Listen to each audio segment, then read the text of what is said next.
असं म्हणलंय पवित्र शास्त्रामध्ये की येशूच्या जन्माच्या समयी त्या ठिकाणी हेरोदाचं राज्य होतं. आपण वाचलं, हेरोदाच्या कारकिर्दीमध्ये येशूचा जन्म झाला. हा हेरोद राजा कसा आहे म्हटलं? क्रूर, दुष्ट, वाईट, कपटी. आणि हेरोदाच्या काळामध्ये आम्हाला पाहायला मिळतं येशू ख्रिस्ताचा जन्म झाला आहे. आणि हेरोदाचं जे सिंहासन आहे ना, त्या सिंहासनाकडे कोणी जरी पाहिलं, लोक चांगले वागले, लोकांनी कट केला, काही विचार केला, त्याच्या मनात संशय आला ना, तो लगेच त्यांना मारून टाकत होता. हेरोदानं असं म्हटलंय की आपल्या मेहुण्याला मारून टाकलं. त्याला असं वाटलं मेहुणा बायकोला सांगल आणि मग ते माझं राज्य घेतील, मेहुण्याला मारून टाकलं. पुढे तर असं वाटलं माझी सासूबाई आणि माझी बायको काहीतरी कट करत आहेत आणि मग ते माझं सिंहासन हिसकावून घेतील, दंड पुकारतील, सासूला मारून टाकलं.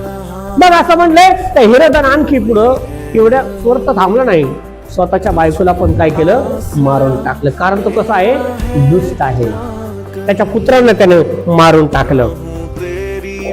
आणि हा हेरोद त्याला समजलं की आज दाविदाच्या गावात तारणारा जन्मला आहे. ते मागी लोक आले, राजवाड्यात गेले आणि त्याला विचारलं की यहुद्यांचा राजा जन्मास आला तो कोठे आहे?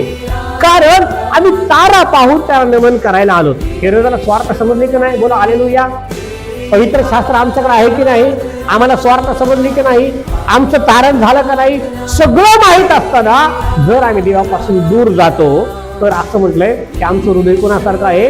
हेरोदासारखंच आहे, हेरोद राजासारखंच आहे. त्या हेरोदानं, कपटानं त्याचं राज्य चालवलं, दुष्टपणानं त्याचं राज्य चालवलं. हा हेरोद कोण आहे? कोण सांगेल? हा हेरोद कोण आहे?